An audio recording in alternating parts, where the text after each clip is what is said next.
अस्सलाम वालेकुम जी। तो आज हम पढ़ेंगे केमिस्ट्री, इसकी डेफिनेशन एंड इसकी ब्रांचेस। तो सबसे पहले बात आती है केमिस्ट्री की। What is chemistry? Chemistry it is the study of composition. ये किसी भी चीज़ की साख, स्ट्रक्चर, उसकी बनावट, प्रॉपर्टीज, उसकी खसूसियात और रिएक्शंस, उसकी रिएक्शंस की स्टडी को केमिस्ट्री कहते हैं। अब इसके अंदर हम पढ़ते हैं कि किसी भी चीज़ की साख क्या है, बनावट क्या है, प्रॉपर्टीज़ क्या है, रिएक्शंस क्या है मैटर के। तो सबसे पहली बात हम कर लेते हैं कंपोजिशन की। फॉर एग्जांपल हम एग्जांपल ले लेते हैं वाटर की। वाटर को हम बेसिकली कहते हैं H2O, यानी कि ये हाइड्रोजन प्लस ऑक्सीजन से मिलकर बना है। तो इसकी कंपोजिशन क्या हुई? ये हाइड्रोजन और ऑक्सीजन से मिलकर बना हुआ है, ये इसकी कंपोजिशन है। स्ट्रक्चर इसका कैसा होगा? ये ऑक्सीजन हाइड्रोजन के 2 मॉलिक्यूल्स के साथ लगे हुए हैं, ये है इसकी स्ट्रक्चर। सो इसकी प्रॉपर्टीज क्या होगी? प्रॉपर्टीज में आता है इसका मेल्टिंग पॉइंट, इसका बॉइलिंग पॉइंट। इसका बॉइलिंग पॉइंट है 100 डिग्री सेंटीग्रेड और फ्रीजिंग पॉइंट वो है 0 डिग्री सेंटीग्रेड। ये हो गई composition, structure, properties and reactions. अब रिएक्शंस क्या है? फॉर एग्जांपल के वाटर अगर किसी चीज़ के साथ रिएक्ट करेगा तो वो कौन से ऐसे कंपाउंड्स बना देगा, मॉलिक्यूल, क्या चीज़ वो बनाएगा, उसे कहते हैं रिएक्शंस। सो इसके बाद केमिस्ट्री की आती है ब्रांचेस।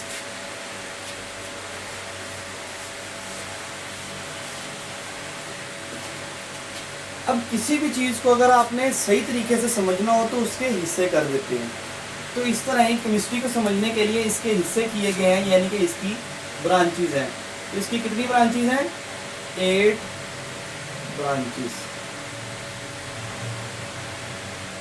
सबसे पहले हम पढ़ लेते हैं इसके अंदर फिजिकल केमिस्ट्री।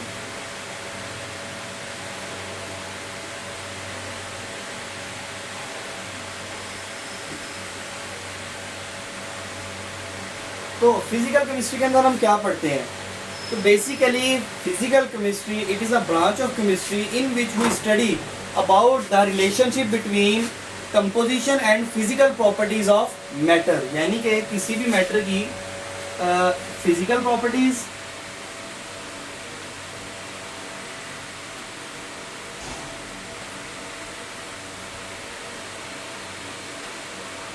और उसके कंपोजिशन।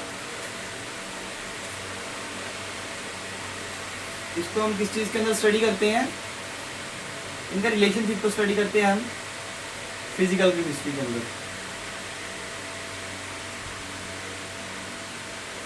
सो अब ये चीज़ देखें कि फिजिकल प्रॉपर्टीज किसी भी मैटर की और कंपोजिशन ये एक दूसरे से किस तरह मिलती हैं या इनका रिलेशनशिप कैसे है।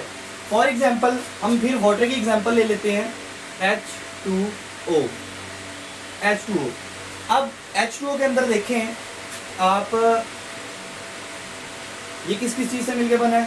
हाइड्रोजन से और ऑक्सीजन से। तो क्या बना? H2O।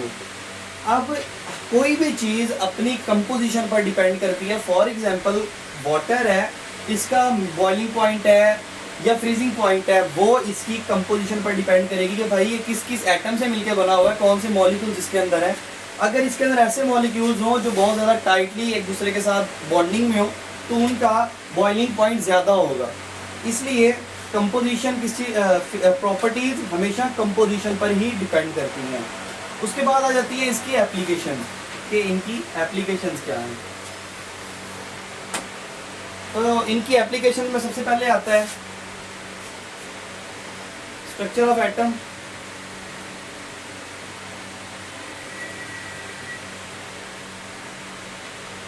दूसरे नंबर पर इसके अंदर आता है formation of molecules.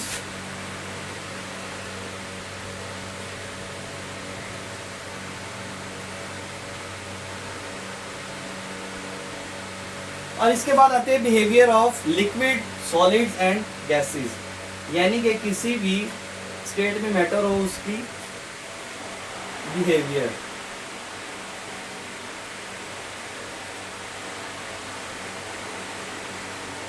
Liquids, solids and gases का बिहेवियर इसके अंदर हम स्टडी करते हैं। अब आप देख लें कि सबसे पहले हम ले लेते हैं स्ट्रक्चर ऑफ एटम। इस चीज़ को क्या है, स्ट्रक्चर ऑफ एटम किस तरह हम इसके अंदर पढ़ते हैं।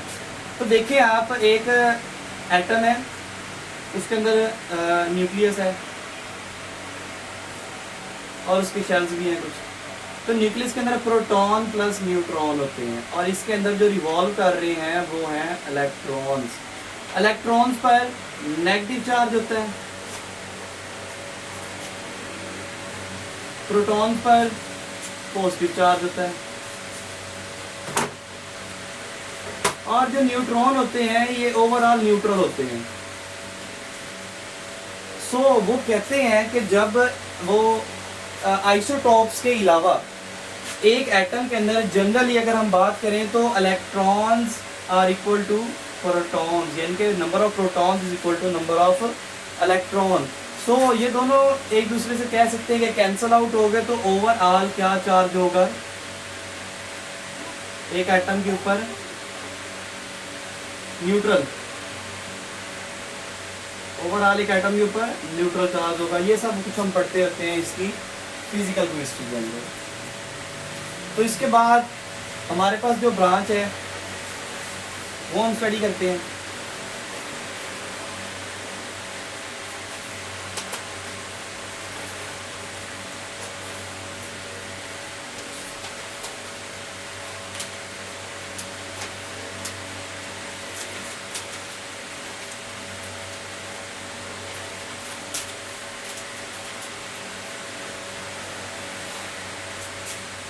वो है ऑर्गेनिक केमिस्ट्री।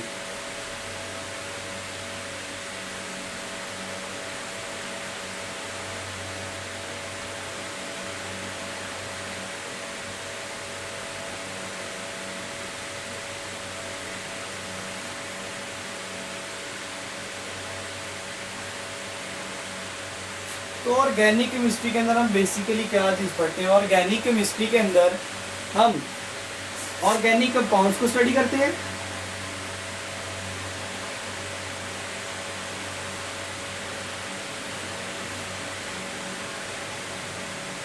हाइड्रोकार्बन्स को स्टडी करते हैं,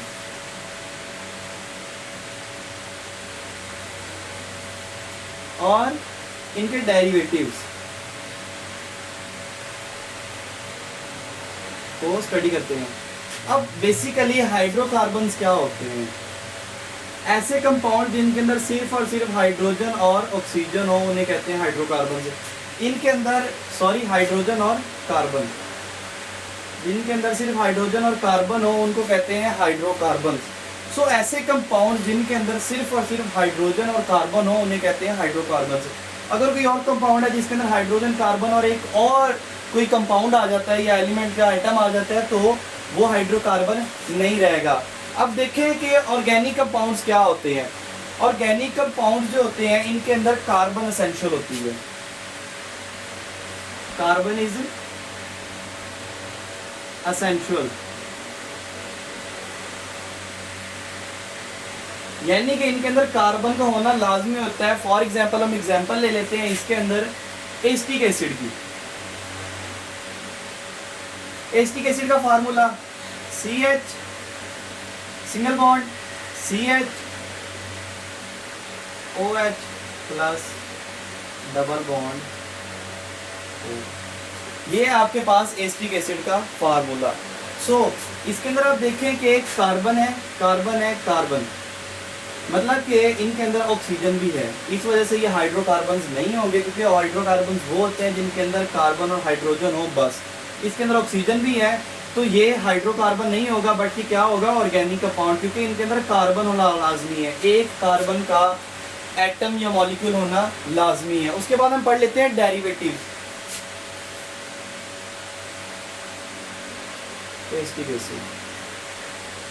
अब डेरिवेटिव्स क्या होते हैं। सबसे पहली बात, डेरिवेटिव्स के अंदर ये ड्राइव होते हैं ऑक्सीजन कार्बन से। कार्बन हाइड्रोजन या कार्बन के जो मॉलिक्यूल्स होते हैं उनसे ये ड्राइव होते हैं। फॉर एग्जांपल हम एक इसकी एग्जांपल ले लेते हैं अमोनिया की, NH3 अमोनिया।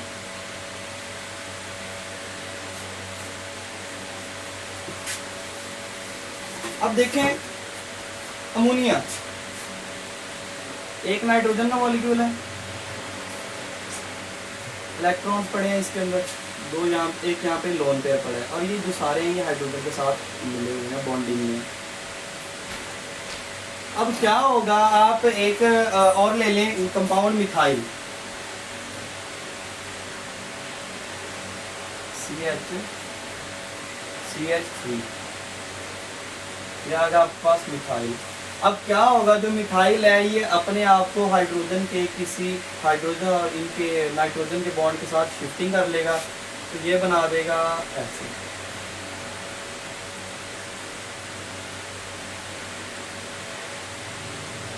तो ये बन गया मिथाइल अमाइन।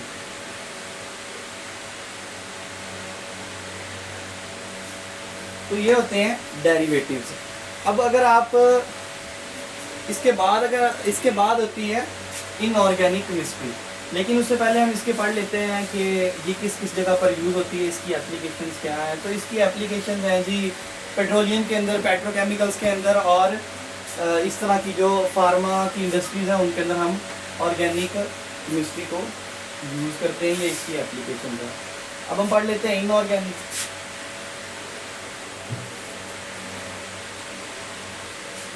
अब इनऑर्गेनिक केमिस्ट्री क्या है? इनऑर्गेनिक केमिस्ट्री के अंदर आप स्टडी करते हैं all the compounds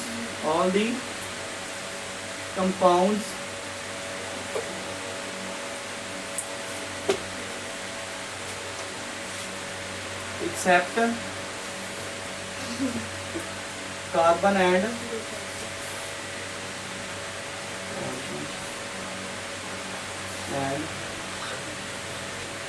organic compound. Organic OC का मतलब है ऑर्गेनिक कंपाउंड, यानी कि ऑर्गेनिक कंपाउंड्स और कार्बन के जितने भी एलिमेंट्स होंगे, कंपाउंड्स होंगे, डेरिवेटिव्स होंगे, उनके अलावा तमाम के तमाम जो एलिमेंट्स हैं, जो कंपाउंड्स हैं, उनको आप इसके अंदर स्टडी करते हैं।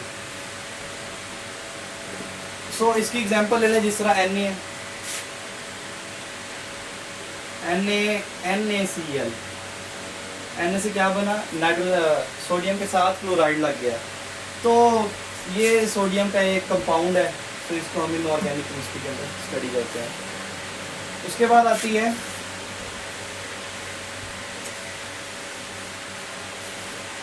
बायोकेमिस्ट्री।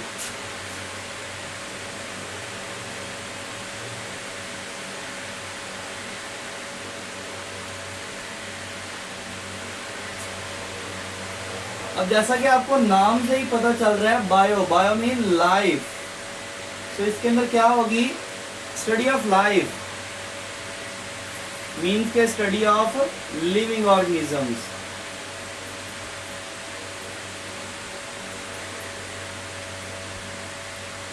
यानी कि इसके अंदर आप पढ़ेंगे किसी भी चीज का, किसी भी एलिमेंट, किसी भी कंपाउंड की कंपोजिशन,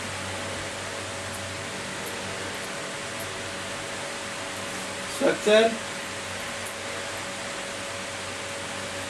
उसकी प्रॉपर्टीज और उसके रिएक्शंस एंड केमिकल चेंजेस।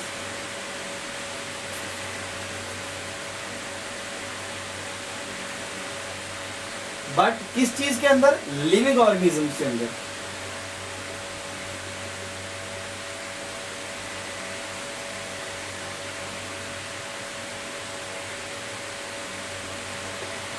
इसको कहते हैं ऑर्गेनिक केमिस्ट्री।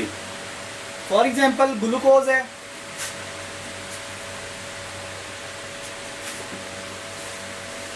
आप एग्जाम्पल ले लें ग्लूकोज की,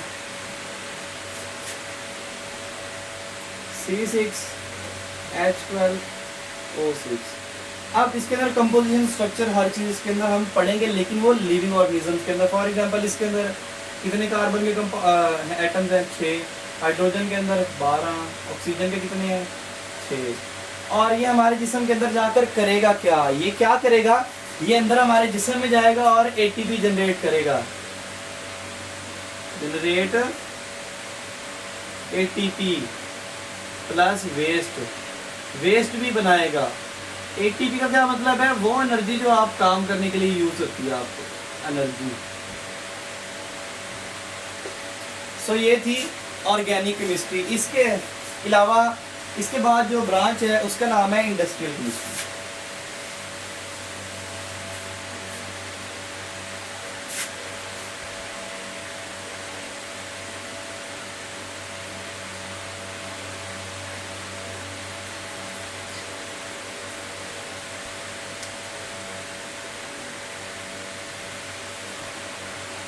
सो इंडस्ट्रियल केमिस्ट्री, जैसा कि नाम से ही आपको पता चल रहा होगा, इंडस्ट्रीज के अंदर जो केमिकल्स तैयार किए जाते हैं, इंडस्ट्रीज मतलब कि इंडस्ट्रीज के अंदर आपके जितने भी केमिकल्स की को बनाया जाता है, को इस्तेमाल किया जाता है, उसको कहते हैं इंडस्ट्रियल केमिस्ट्री। अब industrial chemistry it is a branch of chemistry in which we study about the manufacturing of chemicals, manufacturing of chemicals on commercial scale.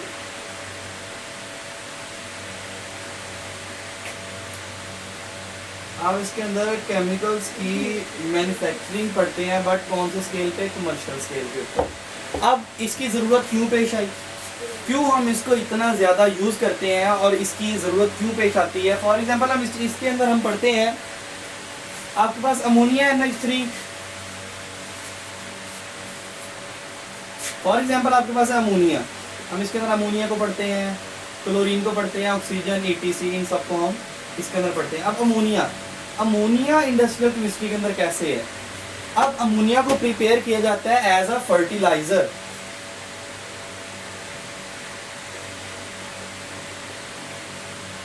आप जितने भी किसान लोग हैं वो सब ये फर्टिलाइजर यूज करते हैं ताकि वो इनको किल कर सकें जो छोटी छोटी जड़ी बूटियां हैं या जो छोटे छोटे माइक्रोब्स होते हैं, उनको किल करने के लिए कौन सी चीज़ यूज होती है? अमोनिया। अब इसके अलावा अमोनिया है, क्लोरीन है, ऑक्सीजन है, इन सबको कहाँ यूज़ किया जाता है?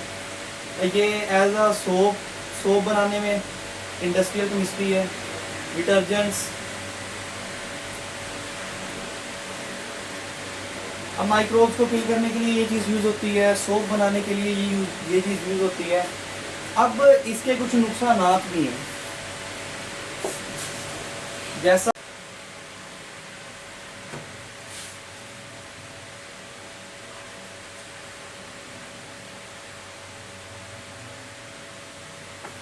न्यूक्लियर, इसके भी नाम से शो हो रहा है न्यूक्लियस। और इसके अंदर एक और टर्म यूज होती है, रेडियो एक्टिविटी।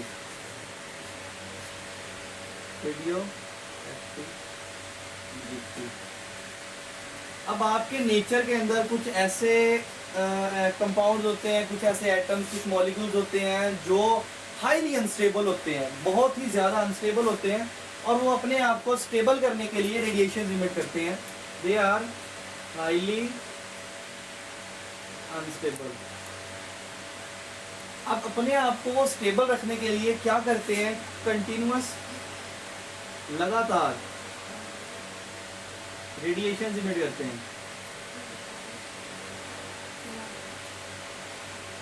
वो मतलब कंटिन्यूअस वो रेडिएशन इमिट करते रहते हैं।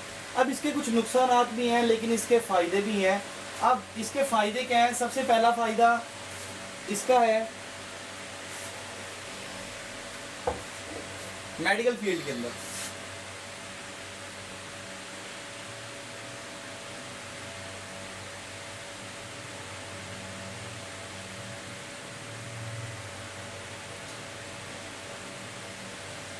अब मेडिकल फील्ड के अंदर इसका कैसे यूज़ है?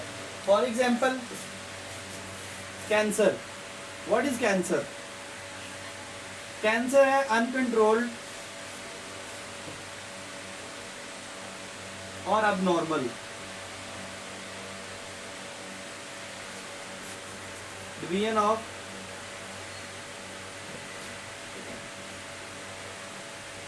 सेल्स अब कैंसर बेसिकली है क्या, ये किसी भी जिस्म के किसी भी हिस्से में अनकंट्रोल्ड सेल्स की डिवीजन है जो कि अब नॉर्मल होती है। अब इस चीज़ को कंट्रोल करने के लिए जो सेल्स बन रहे हैं उनको किल करने के लिए हम क्या यूज़ करते हैं, रेडिएशंस।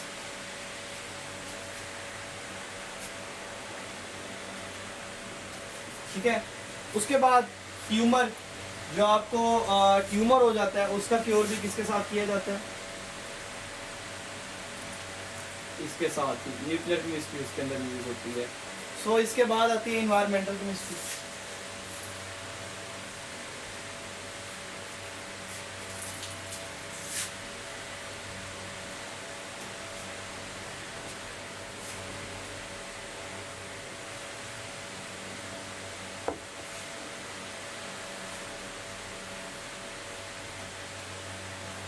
इन्वायरमेंटल केमिस्ट्री क्या है, इसके भी नाम से आपको पता चल रहा है कि ये आपके इन्वायरमेंट में मौजूद कंपाउंड्स की स्टडी को कहते हैं इन्वायरमेंटल केमिस्ट्री, यानी कि आपकी इन्वायरमेंट की स्टडी को बेसिकली। अब कौन से compounds, biotic and abiotic. अब बायोटिक के भी नाम से पता चल रहा है बायो यानी कि लिविंग, लाइफ, यानी लिविंग जो कंपाउंड्स होंगे उनकी स्टडी करते हैं बायोटिक। और इसके अंदर हम कौन से पढ़ेंगे, नॉन लिविंग। अब जो लिविंग है वो नॉन लिविंग पर डिपेंड करते हैं। कैसे, लिविंग में कौन कौन से फैक्टर्स आते हैं, हम इंसान, जानवर, ये सब किस में आते हैं, बायोटिक में। और हम इन पर कैसे डिपेंड करते हैं, ए बायोटिक फैक्टर्स हैं आपके इन्वायरमेंट के, जिस तरह हवा, सूरज, रोशनी, ये सब क्या है, एबायोटिक। सो हम इन चीज़ों के बगैर नहीं रह सकते, सो हम इसके ऊपर टोटली डिपेंड करते हैं। और इसके अंदर हम क्या पढ़ते हैं, effect of humans on environment.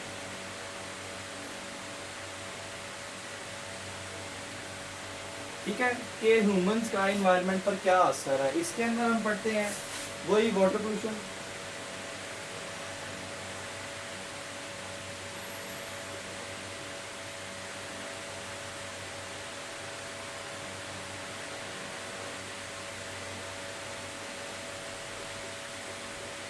अब वाटर पोल्यूशन क्या होती है, जिस तरह आपकी इंडस्ट्रीज कोई चीज़ बनाती हैं, कोई केमिकल बनाती हैं, डाइज वगैरह बनाती हैं, तो वो क्या करती हैं कि उस डाई को, जो उसका वेस्ट बनता है उसको वो रिलीज़ कर देती हैं खालों के अंदर या छोटे छोटे नालों में।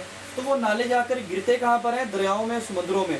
सो वहाँ पर जो रहने वाले लिविंग ऑर्गेनिजम्स है, एक्वेटिक लाइफ है, वो इससे डिस्टर्ब होती है और उनकी मौत में, उनकी अमवात में बहुत ज़्यादा इजाफा हो रहा है, सिर्फ और सिर्फ वाटर पोल्यूशन की वजह से। अब एयर पोल्यूशन भी हम इंसानों की वजह से हो रही है, बिकॉज हमारी गाड़ियों से निकलने वाला धुआं, हमारी फैक्ट्रीज के चिमनियों से निकलने वाला धुआं हमारी हवा में मिक्स होता है और उससे एसिडिक रेन होती है। एसिडिक रेन से बहुत ज़्यादा स्किन की बीमारियां और इससे वाटर पोल्यूशन भी काफ़ी हद तक होती है। सो आज का हमारा टॉपिक यही था। So thank you.